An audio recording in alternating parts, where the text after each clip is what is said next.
a economia que vai dar o deslinde do fim do ano. E o quadro é trágico. Deixa eu lhe dizer, o Brasil vai terminar esse ano, volto a dizer, com 930 bilhões de reais em números redondos de déficit. Isso é 8 vezes o maior da história.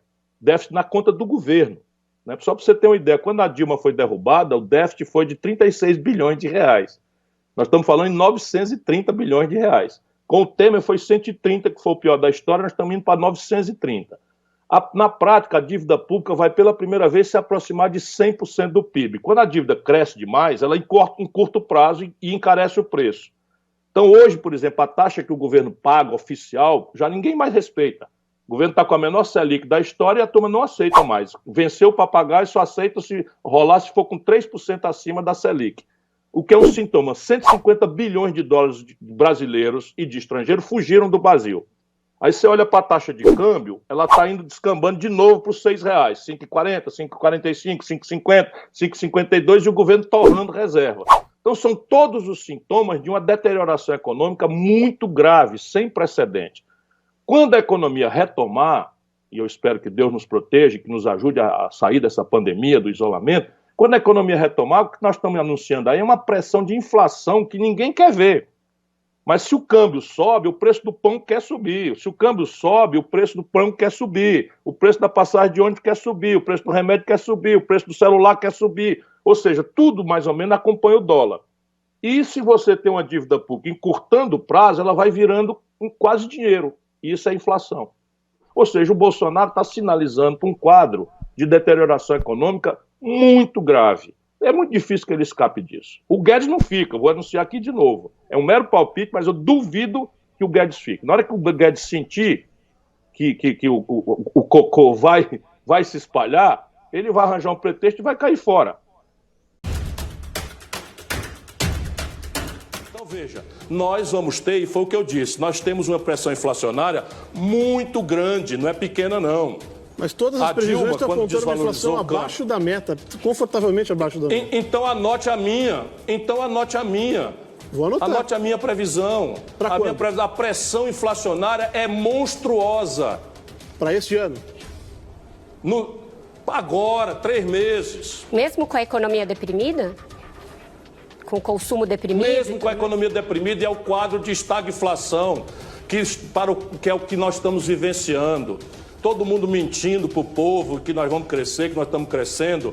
O Brasil está proibido de crescer. Está proibido de crescer porque qualquer crescimento explode a conta externa e aprecia o câmbio e dali tem uma miragem de inflação. Isso é um filme que eu já vi lá atrás com o Fernando Henrique, eu não sou profeta não. É um filme que eu vi com a Dilma e esse filme está acontecendo de novo.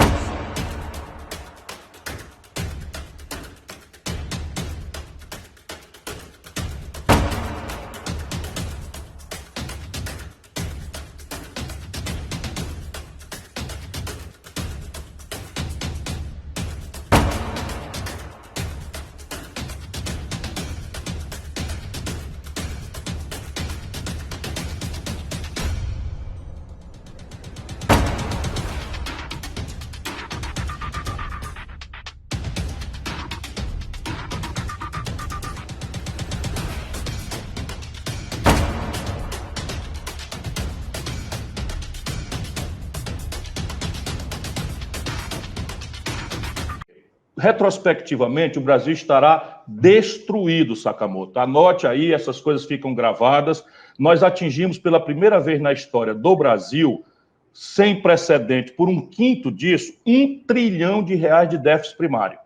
Todo mundo pode relativizar, dizendo que esse déficit é por conta da despesa da pandemia, etc, etc. Ok, mas déficit é uma proporção entre receita e despesa. Então, se a despesa tinha que crescer, como óbvio que tinha que crescer para fazer frente às sequelas da Covid, da epidemia, cadê as providências na receita? E nós estamos encerrando o ano fiscal e simplesmente as providências estruturais que necessariamente terão que ser tomadas para corrigir a conta pública brasileira, para vigir no ano que vem, ou seja, para valer no ano que vem, tem que estar deliberadas até 31 de dezembro. Não há nem sequer a proposta para discutir e ficam com esse papo furado de reformas como se isso tivesse algum efeito prático na conta pública urgente que está descambando para a hiperinflação no Brasil. Os colunistas todos, 60 dias atrás, com a inflação, eu estou dizendo, anote a minha perspectiva. Não é que eu sou profeta, não, eu conheço isso, eu ajudei a fazer o plano real. A inflação do atacado nos últimos 12 meses é 24%. A última vez que nós tivemos isso foi antes de 94 no Brasil. Estão quebrando o país.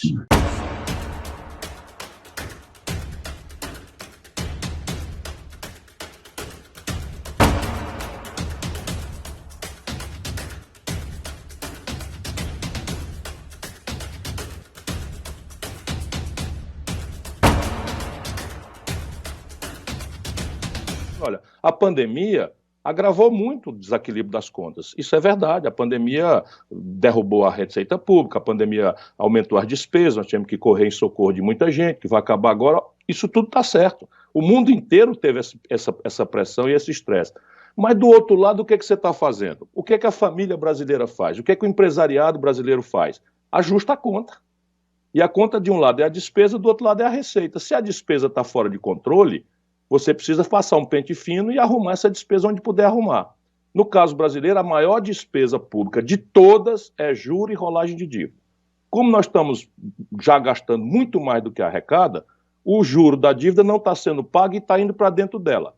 É preciso trabalhar nessa despesa aí. Mas é preciso, antes e mais urgentemente, e eu te explico por quê, e essa é a minha angústia, atuar na área da receita, do dinheiro que entra. Porque se você equilibra a conta, né, o trabalhador sabe, se ele está numa dificuldade muito grande, ele procura fazer hora extra, procura fazer um bico, né, procura melhorar o dinheirinho ali para resolver o problema. O empresariado tenta fazer, cortar a despesa e tal. E aí vem a tragédia de um cara completamente despreparado como o Bolsonaro na presidência da República. No Brasil, você tem como resolver o problema. É muito importante que a sociedade brasileira saiba.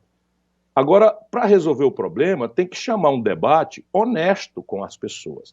Então vamos lá, o Brasil esse ano, com essa barafunda toda, essa quebradeira toda, está dispensando mais de 300 bilhões de reais de imposto devido. Não estou falando de sonegação, que é enorme. É isenção fiscal, por exemplo, de empresas que não têm nenhum retorno.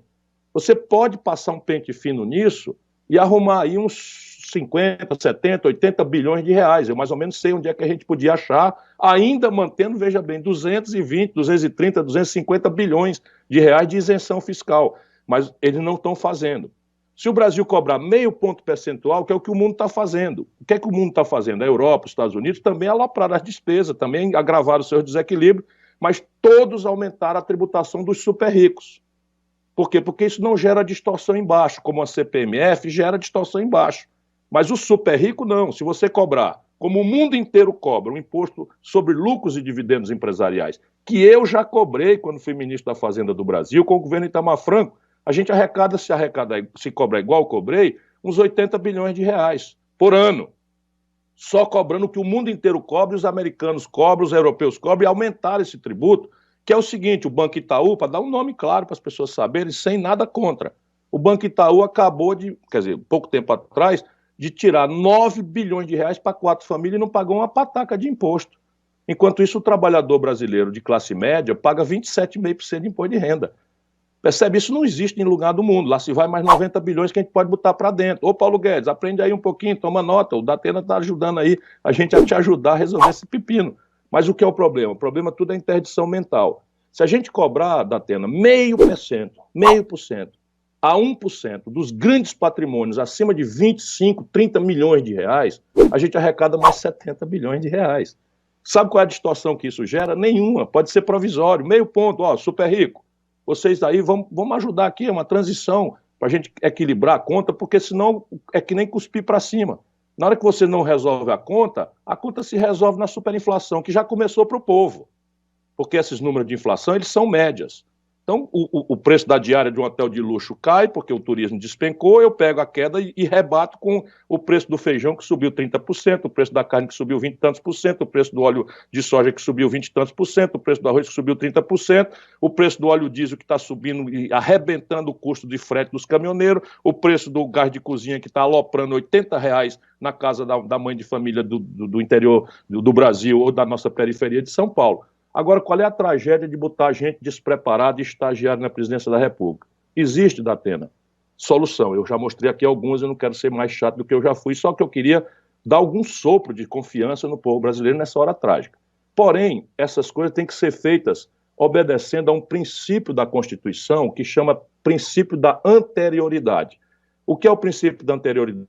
Só posso mudar a estrutura de impostos, de tributação de um país para ela ter vigor no ano fiscal seguinte.